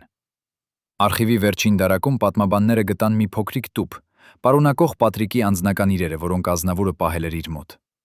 Այնտեղ էր այն հեռախոսազանգերի մատյանը, որտեղ գրված էին Ազնավուրի վերջին զանգերը Պատրիկին։ Այնտեղ էր նաև Պատրիկի վերջին ձայնագրությունը, կասետ, որի վրա գրված էր հորս համար։ Պատմաբանները նվագեցին այդ կասետը եւ լսեցին Պատրիկի ձայնը, երգող մի երգ, որը նա գրել էր իր հոր մասին։ Երգի բառերը խոսում էին հեռավոր հոր մասին, որդու մասին, ով սպասում է, եւ սիրո մասին, որը երբեք չի արտահայտվում բառերով։ Երգի վերջում Պատրիկի ձայնը դառնում է շշուկ, եւ նա ասում է. «Հայրիկ, ես գիտեմ, որ դու սիրում ես ինձ, նույնիսկ եթե դու երբեք չես ասել դա բավականաչափ։ Ես ուզում եմ, որ դու իմանաս, ես նույնպես սիրում եմ քեզ, եւ ես հպարտ եմ լինել քո որդին»։ Երբ պատմաբանները լսեցին այդ խոսքերը, նրանք հասկացան, որ Պատրիկը երբեք չմեղադրեց իր հորը։ Նա միշտ սիրել է նրան, նույնիսկ երբ ցավում էր նրա բացակայությունից։ Եվ այդ գիտակցությունը դարձրեց Ազնավուրի ողբերգությունը ավելի ցավոտ։ Նա կորցրեց որդուն, ով սիրում էր նրան անվերապահորեն, եւ այդ սերը նա երբեք չկարողացավ ամբողջությամբ վերադարձնել։ 1998 թվականի հոկտեմբերին Ազնավուրի մահից ընդամենը մի քանի ամիս առաջ նա տվեց իր վերջին մեծ հարցազրույցը ֆրանսիական հեռուստաալիքին։ Այդ հարցազրույցի ժամանակ նա նստած էր իր տան գրադարանում, շրջապատված հազարավոր գրքերով եւ հիշողություններով, եւ նրա դեմքը կրում էր 84 տարիների հոգնածության հետքերը։ Հարցազրույցավարը հարցրեց նրան. «Պարոն Ազնավուր, երբ դուք նայում եք ետ ձեր կյանքին, ինչ եք տեսնում»։ Ազնավուրը լռեց երկար, նայեց պատուհանից դուրս, որտեղ արևը մայր էր եկել Փարիզի վրա, եւ ապա պատասխանեց. «Ես տեսնում եմ երկու կյանք։ Մեկը հրապարակային, լի հաջողություններով, ծափահարություններով, պարգևներով։ Մյուսը անձնական, լի կորուստներով, ափսոսանքներով, չարտահայտված սիրով։ Եվ երբ ես հաշվարկում եմ, թե որ կյանքն էր ավելի իրական, ես հասկանում եմ, որ երկրորդը։ Քանի որ հաջողությունները անցնում են, բայց կորուստները մնում են հավերժ»։ Այդ խոսքերը եղան Ազնավուրի վերջին հրապարակային խոստովանությունը, ընդունելով, որ իր կյանքի ամենակարևոր մասը եղել է ոչ թե նրա կարիերան, այլ նրա ընտանիքը, եւ նա ձախողվել է այնտեղ, որտեղ ամենաշատն էր կարևոր։ Հարցազրույցավարը շարունակեց. «Բայց դուք տվել եք ուրախություն միլիոնավոր մարդկանց ձեր երաժշտությամբ։ Դա չի հաշվվում»։ Ազնավուրը ժպտաց, այն տխուր ժպիտով, որը դարձել էր նրա ապրանքանիշը վերջին տարիներին, եւ ասաց. Իհարկե, դա հաշվվում է։ Բայց պատկերացրեք, որ դուք փրկել եք 1000 մարդու կյանքը, բայց կորցրել եք ձեր սեփական երեխային։ Արդյոք այդ 1000 կյանքերը կփոխհատուցեն մեկ կյանքը, որը դուք չկարողացաք փրկել։ Ես երգել եմ սիրո մասին ամբողջ կյանքում, բայց չկարողացա ցույց տալ այդ սերը այն մարդուն, ով ամենաշատն էր կարիք ունեցել դրան։ Եվ այդ հակասությունը ապրում է ինձ հետ ամեն օր։ Այդ պատասխանը ցույց էր տալիս, որ Ազնավուրը երբեք չկարողացավ հաշտվել իր ընտրությունների հետ, երբեք չկարողացավ ներել ինքն իրեն։ Նա կրում էր այդ մեղքը որպես խաչ մինչև իր կյանքի վերջը։ Հարցազրույցի ամենաէմոցիոնալ պահը եկավ, երբ հարցազրույցավարը հարցրեց. Եթե դուք կարողանայիք ուղարկել մի հաղորդագրություն ձեր որդուն հիմա, ինչ կասեիք։ Ազնավուրը նայեց ուղղակի տեսախցիկին, եւ նրա աչքերը լցվեցին արցունքներով։ Առաջին անգամ հրապարակային հարցազրույցի ժամանակ։ Նա ասաց. Պատրիկ, եթե դու լսում ես ինձ որևէ տեղից, ես ուզում եմ, որ դու իմանաս, ոչ մի օր չի անցել, երբ ես չեմ մտածել քո մասին։ Ես ուզում եմ, որ դու իմանաս, իմ ամենամեծ ափսոսանքը ոչ թե այն է, ինչ ես արեցի, այլ այն, ինչ ես չարեցի։ Ես չէի այնտեղ, երբ դու կարիք ունեիր ինձ, եւ այդ փաստը հետապնդում է ինձ ամեն գիշեր։ Բայց ես նաեւ ուզում եմ, որ դու իմանաս, ես սիրում էի քեզ ավելի, քան կյանքը, նույնիսկ եթե ես չկարողացա ցույց տալ դա այնպես, ինչպես պետք է։ Եվ եթե կա երկրորդ կյանք, եթե կա հնարավորություն վերադառնալ, ես կընտրեմ քեզ, միշտ քեզ, յուրաքանչյուր անգամ։ Այդ խոսքերից հետո Ազնավուրը չկարողացավ շարունակել, եւ հարցազրույցը ընդհատվեց մի քանի րոպե։ Երբ տեսախցիկները նորից միացան, Ազնավուրը նստած էր լուռ, նայելով իր ձեռքերին, այն ձեռքերը, որոնք երգել էին հազարավոր երգեր, բայց երբեք չէին կարողացել բավականաչափ գրկել իր որդուն։ Այդ հարցազրույցը հեռարձակվեց 1998 թվականի նոյեմբերին, եւ այն դարձավ Ֆրանսիայի ամենաշատ դիտված հեռուստահաղորդումներից մեկը։ Միլիոնավոր մարդիկ նստեցին իրենց հեռուստացույցների առջև եւ լսեցին Ազնավուրի խոստովանությունը։ Հազարավոր ծնողներ լացեցին, տեսնելով իրենց սեփական սխալները Ազնավուրի պատմության մեջ։ Հազարավոր երեխաներ հասկացան, որ նրանց ծնողները, ովքեր միշտ աշխատում են, միշտ զբաղված են, գուցե նույնպես սիրում են նրանց, բայց չգիտեն, թե ինչպես ցույց տալ այդ սերը։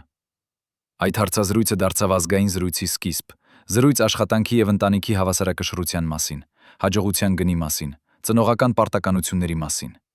Բայց Ազնավուրը չտեսավ այդ ազդեցությունը, քանի որ նա մահացավ 3 ամիս անց 1998 թվականի հոկտեմբերի 1-ին օրը, իր տանը, քնած, խաղաղ, վերջապես ազատված այն բեռից, որը կրել էր 18 տարի։ Ազնավուրի թաղմանը ներկա էին հազարավոր մարդիկ, երկրպագուներ, գործընկերներ, ընկերներ, ընտանիքի անդամներ։ Բայց ամենաէմոցիոնալ պահը եկավ, երբ նրա թոռներից մեկը կարդաց նամակ, որը գտել էր Ազնավուրի գրասեղանի վրա։ Այդ նամակը գրված էր Պատրիկին, եւ այն եղավ Ազնավուրի վերջին խոսքերը իր որդուն։ Նամակում Ազնավուրը գրում էր. Պատրիկ, շուտով ես կգամ քեզ մոտ, եւ վերջապես մենք կունենանք այն ժամանակը, որը մենք երբեք չունեցանք այս կյանքում։ Ես կպատմեմ քեզ բոլոր այն պատմությունները, որոնք երբեք չպատմեցի։ Ես կլսեմ բոլոր այն երգերը, որոնք երբեք չլսեցի։ Ես կլինեմ այն հայրը, որը երբեք չկարողացա լինել։ Եվ գուցե եթե կա ներողություն մեր աշխարհից այն կողմ, դու կներես ինձ այն սխալների համար, որոնք ես կատարեցի։ Բայց եթե ոչ, ես կհասկանամ, քանի որ ես ինքս երբեք չկարողացա ներել ինձ։ Երբ այդ նամակը կարդացվեց, ամբողջ հուղարկավորության արարողությունը լաց էր լինում, ոչ միայն Ազնավուրի համար, այլ նաև Պատրիկի համար, եւ բոլոր այն ծնողների ու երեխաների համար, ովքեր կորցրել են միմյանց կյանքի աղմուկի մեջ։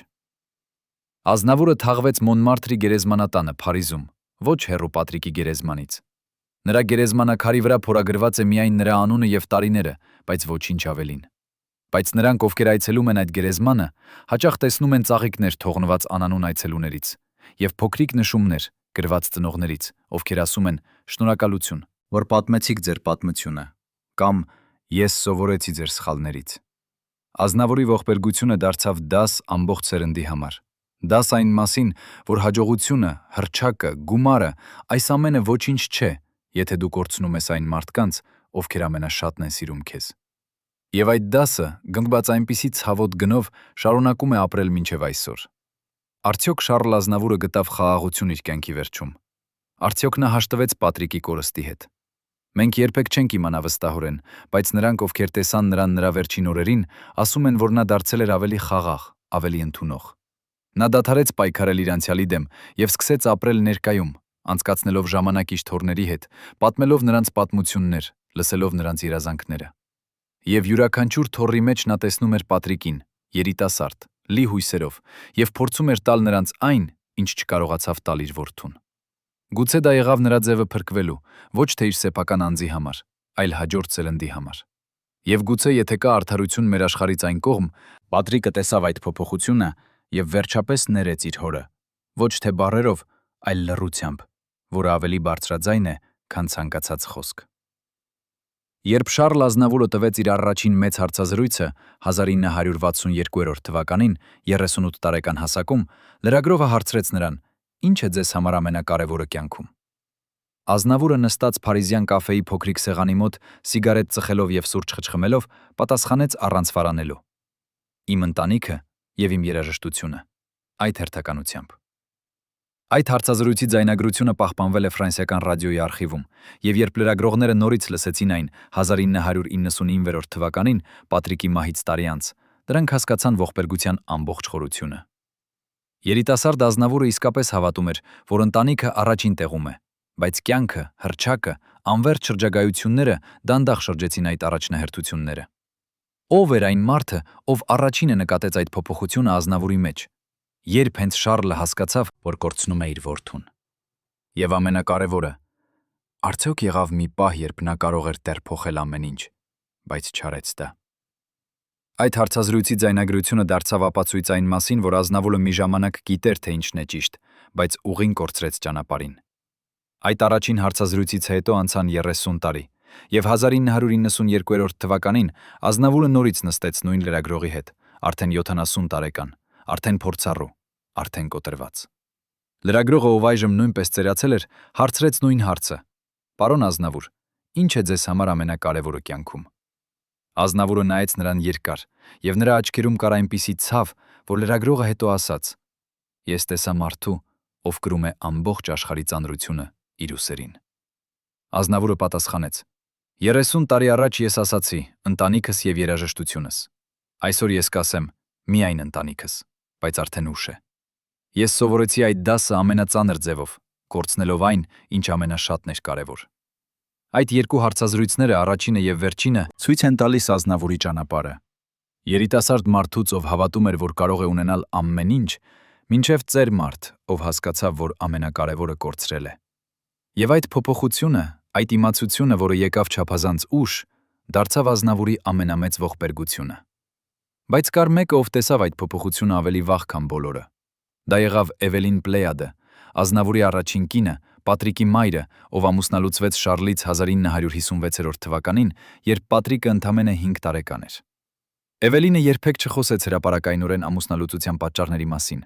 բայց նրա մերձավոր ընկերուհիները գիտեին ճշմարտությունը։ Մի ընկերուհի, ով խոսեց անանուն պայմանով 1995 թվականին, պատմեց. Էվելինը ասաց ինձ, որ նա չէր կարող ապրել ստվերում։ Շարլը դառնում էր աստղ, եւ նա ուզում էր, որ ամբողջ աշխարհը տեսնի նրան, բայց չուզում էր, որ աշխարհը տեսնի իր ընտանիքը։ Նա ուզում էր լինել ազատ, ազատ թռչել, ազատ սիրել, ազատ ապրել։ Եվ Էվելինը հասկացավ, որ եթե նա մնա, նա կդառնա խոչընդոտ Շարլի երազանքների համար։ Այդ խոսքերը ցույց են տալիս, որ Ազնավուրի ընտրությունը սկսվել է շատ վաղ, երբ նա որոշեց, որ հռչակը ավելի կարևոր է, քան ընտանեկան կյանքը։ Բայց Էվելինը երբեք չմեղադրեց Շարլին հրապարակայնորեն։ Նա միշտ պաշտպանեց նրան Պատրիկի առջև, միշտ ասում էր. «Քո հայրը սիրում է քեզ, նա պարզապես շատ զբաղված է»։ Եվ Պատրիկը մեծացավ հավատալով, որ հայրը սիրում է նրան, բայց չունի ժամանակ ցույց տալու այդ սերը։ Էվելինը պահպանում է օրագիր, որը վարել է 1954 թվականից մինչև 1956 թվականը, այն տարիները, երբ նրա ամուսնությունը քայքայվում էր։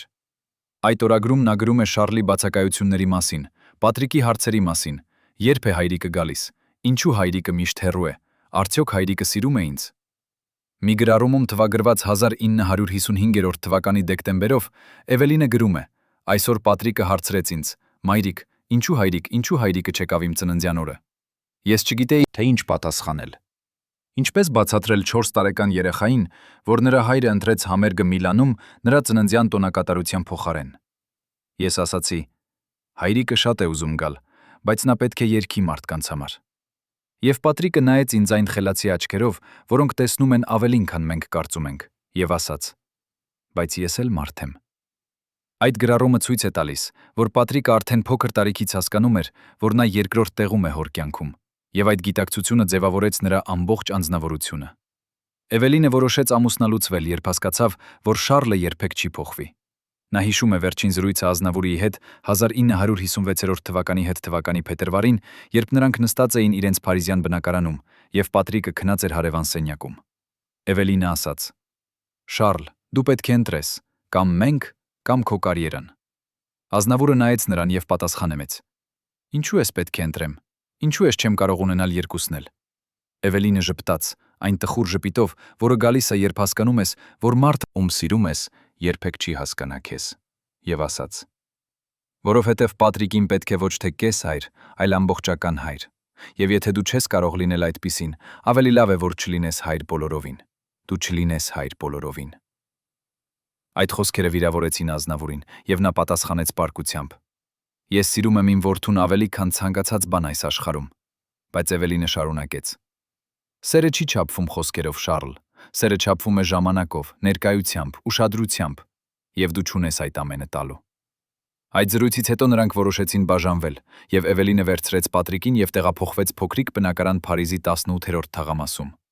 Բայց Էվելինի ամենամեծ ցավը եկավ տարիներ անց, երբ նա տեսավ, թե ինչպես է Պատրիկը դանդաղ քայքայվում։ Նա փորձեց օգնել նրան, փորձեց լինել եւ մայր, եւ հայր, բայց հասկացավ, որ չի կարող փոխարինել Շառլին։ 1985 թվականին, երբ Պատրիկի վիճակը դարձավ կրիտիկական, Էվելինը զանգեց Ազնավուրին եւ աղաչեց նրան գալ։ Նա ասաց. «Շառլ, քո որդին մեռնում է, ոչ թե ֆիզիկապես, այլ ներսից։ Նա կորցրել է ցանկությունը ապրելու համար, եւ միակ մարդը, ով կարող է փրկել նրան, դու ես»։ Ազնավուրը խոստացավ գալ, բայց նա այդ պահին գտնվում էր Ճապոնիայում, շրջագայության մեջ, եւ չկարողացավ անմիջապես վերադառնալ։ Երբ նա վերջապես եկավ Փարիզ 2 շաբաթ անց, Պատրիկը մերժեց տեսնել նրան։ Էվելինը հիշում է, թե ինչպես էր Ազնավուրը կանգնած դռան մոտ Պատրիկի բնակարանի, թակում էր եւ աղաչում. «Պատրիկ, խնդրում եմ, բաց արա դուռը, ես ուզում եմ խոսել քեզ հետ»։ Բայց Պատրիկը չբացեց, եւ Ազնավուրը վերջապես հեռացավ, ջախջախված, պարտված։ Էվելինը ասաց նրան. «Դու ուշացար, Շառլ, դու միշտ ուշանում ես»։ Եվ այդ խոսքերը հետապնդեցին Ազնավուրին մինչև իր կյանքի վերջը։ Էվելինը եղավ առաջինը, ով գտավ Պատրիկի մարմինը 1996 թվականի մայիսի 20-ին։ Նա եկել էր այցելության, քանի որ Պատրիկը չէր պատասխանում հեռախոսին 2 օր, եւ նա անհանգստացել էր։ Երբ նա բացեց դուռը, օգտագործելով պահուստային բանալին, որը Պատրիկը տվել էր նրան, նա գտավ իր որդուն անշարժ ընկած հատակին։ Էվելինը չգոչեց, չլաց եղավ։ Նա պարզապես նստեց Պատրիկի կողքին եւ բռնեց նրա ձեռքը, արդեն սառած, արդեն հեռացած։ Նա նստեց այնտեղ երկար րոպեներ, մինչև վերջապես զանգեց շտապ օգնության։ Հետո, երբ ոստիկանությունը եկավ եւ սկսեց հարցաքննությունը, Էվելինը պատասխանեց բոլոր հարցերին հանգիստ, կառավարված ձայնով։ Կարծես նա արդեն սպասում էր այս պահին տարիներ շարունակ։ Բայց երբ նրանք հարցրին, ով պետք է տեղեկացնենք, Էվելինը ասաց. «Նրա հայրը, Շառլ Ազնավուրը»։ Եվ միայն այդ պահին նրա ձայնը ճեղքվեց, եւ նա թույլ տվեց իրեն լաց լինել։ Նա լաց էր լինում ոչ միայն Պատրիկի համար, այլ նաեւ Շառլի համար, քանի որ նա գիտեր, որ այդ լուրը կոչնչացնի նրան։ Էվելինը ապրեց մինչև 1998 թվականը, եւ նա երբեք չամուսնացավ նորից։ Նա նվիրեց իր կյանքը Պատրիկի հիշատակին, պահպանելով նրա իրերը, նրա երաժշտությունը, նրա հիշողությունները։ Նա հաճախ այցելում էր Պատրիկի գերեզման եւ երբեմն տեսնում էր Շառլին այնտեղ, նստած միայնակ, խոսելով գերեզմանակարի հետ։ Նրանք երբեք չխոսեցին միմյանց հետ այդ այցելությունների ժամանակ, բայց Էվելինը հետո ասաց. «Մենք երկուսս էլ կորցրինք Պատրիկին, բայց տարբեր կերպերով։ Ես կորցրի իմ որդուն, բայց Շառլը կորցրեց ինքն իրեն»։ Երբ Ազնավուրը մահացավ 1998 թվականին, Էվելինը եղավ նրանց թվում, ովքեր ներկա էին թաղմանը։ Նա կանգնեց հեռվից նայելով, թե ինչպես են Ազնավուրի գերեզմանը իջեցնում հողի մեջ, եւ նա մտածեց, վերջապես նրանք միասին են, հայրը եւ որդին, եւ գուցե հիմա մեր աշխարհից այն կողմ նրանք կարող են ունենալ այն հարաբերությունները, որոնք երբեք չունեցան այստեղ։ Բայց Ազնավուրի պատմության մեջ կար մեկ այլ անձ, ով խաղաց կարևոր դեր, բայց մնաց ստվերում մինչև վերջ։ Դա եղավ Ժորժ Գարվարենցը,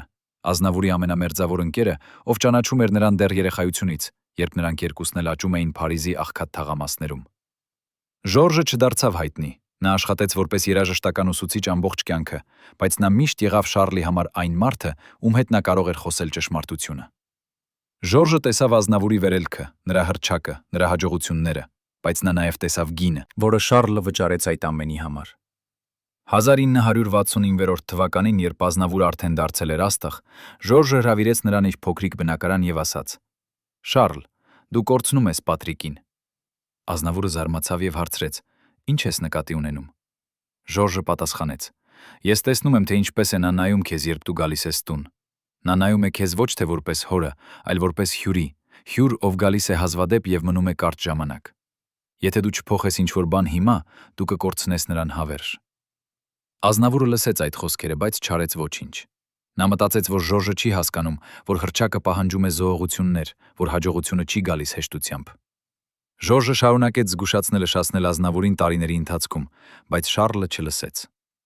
1975 թվականին, երբ Պատրիկը արդեն 24 տարեկան էր եւ պայքարում էր իր դեմոնների դեմ, Ժորժը նորից փորձեց խոսել Ազնավուրի հետ։ Նրանք նստած էին ռեստորանում եւ Ժորժը ասաց. «Շառլ, քո որդին կարիք ունի քեզ։ Ոչ թե քո գումարին, ոչ թե քո կապերին, այլ քեզ, հորը, ով կլսի նրան, ով կկանգնի նրա կողքին»։ Ազնավուրը պատասխանեց. «Ես գիտեմ, Ժորժ, բայց ես չեմ կարող դադարեցնել աշխատանքը։ Ես ունեմ պարտավորություններ, պայմանագրեր, մարդիկ, ովքեր կախված են ինձնից»։ Ժորժը նայեց նրան եւ ասաց. «Բայց քո որդին նույնպես կախված է քեզնից, եւ նա ավելի կարեւոր է, քան ցանկացած պայմանագիր»։ Ազնավուրը լռեց, եւ Ժորժը հասկացավ, որ նա կորցրել է այդ պայքարը։ Շառլը արդեն ընտրել էր իր ճանապարհը, եւ ոչինչ չէր կարող փոխել նրան։ Երբ Պատրիկը մահացավ 1996 թվականին, Ժորժը եղավ առաջինը, ում մոտ Ազնավուրը եկավ։ Նա հայտնվեց Ժորժի դռան առջև կեսգիշերին, լաց լինելով, ջախջախված, եւ ասաց միայն մեկ նախադասություն. «Դու ճիշտ էիր, Ժորժ, ես կորցրի նրան»։ Ժորժը չասաց «ես քեզ ասացի»։ Նա պարզապես բացեց դուռը եւ թույլ տվեց Շառլին մտնել։ Նրանք նստեցին լռության մեջ ամբողջ գիշեր, եւ Ազնավուրը խոսեց Պատրիկի մասին, հիշողություններ, որոնք նա երբեք չէր կիսել ուրիշների հետ, ցավ, որը նա երբեք չէր ցույց տվել հրապարակայնորեն։ Ժորժը լսեց, եւ երբ Ազնավուրը ավարտեց, նա ասաց. «Շառլ, դու չես կարող փոխել անցյալը, բայց դու կարող ես փոխել ապագան։ Դու ունես այլ երեխաներ, թոռներ։ Մի թույլ տուր, որ Պատրիկի պատմությունը կրկնվի նրանց հետ»։ Այդ խոսքերը խորը դիպան Ազնավուրին, եւ նա սկսեց փոխվել, դանդաղ, ցավոտ, բայց իրական կերպով։ Ժորժը պահպանում է նամակներ, որոնք Ազնավուրը գրել է նրան տարիների ընթացքում, նամակներ, որոնք երբեք չեն հրապարակվել, բայց ցույց են տալիս Ազնավուրի ներքին պայքարը։ Մի նամակում թվագրված 1993 թվականի մարտով Ազնավուրը գրում է. «Ժորժ, ես չեմ կարող քնել գիշերները։ Ես փակում եմ աչքերս եւ տեսնում եմ Պատրիկին, փոքրիկ տղա, ով սպասում է ինձ դպրոցի դարպասի մոտ, եւ ես երբեք չեմ գալիս։ Ես լսում եմ նրա ձայնը. «Հայրիկ, երբ ես գալիս»։ Եվ ես չունեմ պատասխան։ Ես ապրում եմ դժոխքում, Ժորժ, եւ ամենավատն այն է, որ ես ինքս ստեղծեցի այդ դժոխքը»։ Այդ նամակը ցույց է տալիս, որ Ազնավուրը տառապում էր ոչ միայն Պատրիկի կորստից, այլ նաեւ գիտակցությունից, որ նա ինքը պատասխանատու է այդ կորստի համար։ Ժորժը պատասխանեց այդ նամակին, բայց նրա պատասխանը եղավ պարզ. «Շառլ, դու չես կարող փոխել անցյալը, բայց դու կարող ես ապրել այնպես, որ Պատրիկի մահը չլինի զուր։ Դարձիր այն հայրը քո մնացած երեխաների համար, որը չկարողացար լինել Պատրիկի համար»։ Ժորժը ապրեց մինչև 1999 թվականը, եւ նա տեսավ Ազնավուրի փոփոխությունը վերջին տարիներին։ Նա տեսավ, թե ինչպես է Շառլը սկսում անցկացնել ավելի շատ ժամանակ ընտանիքի հետ, ինչպես է նա մերժում համերգներ, առաջին անգամ իր կարիերայի ընթացքում, ինչպես է նա փորձում լինել ներկա իր թոռների կյանքում։ Ժորժը հիշում է վերջին զրույցը Ազնավուրի հետ 1998 թվականի սեպտեմբերին, մի ամիս առաջ Շառլի մահից։ Նրանք նստած էին Ժորժի տան այգում, եւ Ազնավուրը ասաց. «Ժորժ, ես ուզում եմ շնորհակալություն հայտնել քեզ։ Դու միակն էիր, ով ասաց ինձ ճշմարտությունը, նույնիսկ երբ ես չուզեցի լսել։ Դու փրկեցիր ինձ, Ժորժ, ոչ թե Պատրիկից, այլ ինձնից»։ Ժորժը ժպտաց եւ ասաց. «Ես չփրկեցի քեզ, Շառլ։ Դու փրկեցիր ինքդ քեզ, ընդունելով քո սխալները եւ փորձելով փոխվել»։ Այդ զրույցից մեկ ամիս անց Ազնավուրը մահացավ, եւ Ժորժը կորցրեց իր ամենամերձավոր ընկերոջը։ Բայց նա գիտեր, որ Շառլը մահացավ խաղաղ, գիտակցելով, որ նա փորձեց ուղղել իր սխալները, նույնիսկ եթե արդեն ուշ էր Պատրիկի համար։ 1998 թվականի հոկտեմբերի առաջին օրը, երբ Շառլ Ազնավուրը փակեց աչքերը վերջին անգամ, նա գտնվում էր իր տանը, շրջապատված ընտանիքով։ Նրա վերջին խոսքերը, ըստ նրանց, ովքեր այնտեղ էին, եղան. «Պատրիկ, ես գալիս եմ»։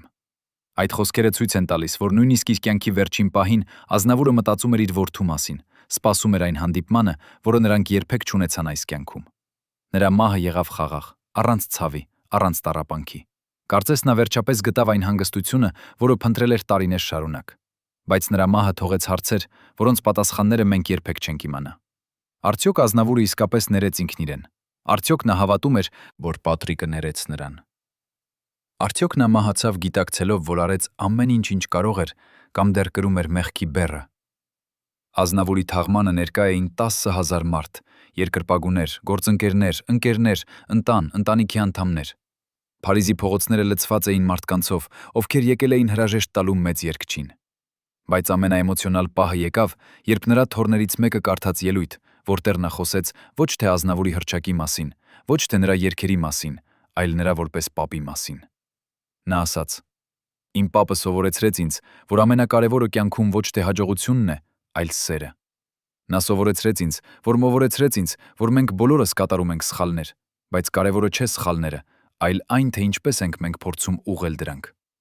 Իմ պապը կատարեց սխալներ, նա ինքը խոսեց դրանց մասին, բայց նա նաև փորձեց փոխվել։ Եվ դա է, ինչ դարձնում է նրան հերոս իմ աչքերում»։ Այդ խոսքերը ցույց են տալիս, որ Ազնավուրի ժառանգությունը ոչ միայն նրա երաժշտությունն է, այլ նաև նրա ուսուցումները, դասերը, որոնք նա սովորեց ամենածանր ձևով և փոխանցեց հաջորդ սերնդին։ Ազնավուրի գերեզմանը դարձավ ուխտատեղի հազարավոր մարդկանց համար։ Ամեն օր մարդիկ գալիս են այնտեղ, թողնելով ծաղիկներ, նամակներ, երաժշտական նոտաներ։ Շատերը գրում են նամակներ ոչ միայն Ազնավուրին, այլ նաև Պատրիկին, խոսելով իրենց սեփական պատմությունների մասին, իրենց սեփական կորուստների մասին, իրենց սեփական ափսոսանքների մասին։ Մի նամակում թողնված անանուն այցելուի կողմից գրված է. «Պարոն Ազնավուր, ես կորցրի իմ որդուն նույն կերպ, ինչպես դուք կորցրիք Պատրիկին։ Ես նույնպես ընտրեցի աշխատանքը նրա փոխարեն, և հիմա ես ապրում եմ այն ցավի հետ, որը դուք ապրեցիք։ Բայց ձեր պատմությունը օգնեց ինձ հասկանալ, որ ես չեմ միայնակ, և որ կա ուղի դեպի ներողություն։ Շնորհակալություն, որ խոսեցիք ձեր ճշմարտությունը»։ Այդ նամակը ցույց է տալիս, որ Ազնավուրի ողբերգությունը դարձավ դաս հազարավոր այլ ծնողների համար, և նրա ցավը չեղավ զուր։ Բայց Ազնավուրի ամենամեծ ժառանգությունը գուցե ոչ թե նրա երգերն են, ոչ թե նրա պարգևները, այլ այն փոփոխությունը, որը նա ստեղծեց հասարակության մեջ։ Նրա պատմությունը սկսեց ազգային զրույց Ֆրանսիայում և ամբողջ աշխարհում, զրույց աշխատանքի և ընտանիքի հավասարակշռության մասին, ծնողական պարտականությունների մասին, հաջողության իրական գնի մասին։ Հազարավոր ծնողներ սկսեցին վերագնահատել իրենց առաջնահերթությունները, սկսեցին անցկացնել ավելի շատ ժամանակ իրենց երեխաների հետ, սկսեցին հասկանալ, որ ոչ մի կարիերա, ոչ մի հաջողություն չի արժե ընտանիքի կորուստը։ Ազնավուրի պատմությունը դարձավ զգուշացում, բայց նաև հույս։ Հույս, որ երբեք ուշ չէ փոխվելու համար, երբեք ուշ չէ սկսելու լինել այն ծնողը, որը քո երեխաները արժանի են։ Այսօր, երբ մարդիկ լսում են Ազնավուրի երգերը, նրանք լսում են ոչ միայն գեղեցիկ մեղեդիներ, տիներ, այլ նաև մի մարդու ցավը, ով սիրել է և կորցրել է, ով հաջողել է և ձախողվել է, ով եղել է աստղ բեմի վրա, բայց պարզ մարդ իր տանը։ Նրա ձայնը կրում է այն ամենը՝ ուրախությունը և խությունը և տխրությունը, հպարտությունը և ափսոսանքը, սերը և կորուստը։ Եվ երբ նա երգում է սիրո մասին, մենք գիտենք, որ նա երգում է ոչ միայն սիրո մասին, որը նա տվեց աշխարհին, այլ նաև սիրո մասին, որը նա չկարողացավ տալ իր սեփական որդուն։ Այդ հակասությունը, այդ ողբերգությունը դարձնում է նրա երաժշտությունը ավելի խորը, ավելի իրական, ավելի մարդկային։ Պատրիկ Ազնավուրի պատմությունը չավարտվեց նրա մահով։ Նա շարունակում է ապրել իր հոր երգերում, իր մոր հիշողություններում, իր ընկերների պատմություններում։ Նա շարունակում է ապրել յուրաքանչյուր ծնողի մեջ, ով կարդում է այս պատմությունը և որոշում է փոխել իր առաջնահերթությունները։ Նա շարունակում է ապրել յուրաքանչյուր երեխայի մեջ, ով սպասում է իր ծնողների ուշադրությանը և սերը։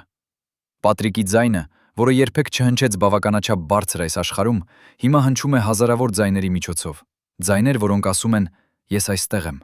ես կարիք ունեմ քեզ, ես սիրում եմ քեզ»։ Եվ գուցե դա է Պատրիկի իրական ժառանգությունը։ Ոչ թե նրա երաժշտությունը, որը երբեք չհասավ լայն լսարանին, այլ նրա պատմությունը, որը փրկեց հազարավոր այլ ընտանիքներ նույն ողբերգությունից։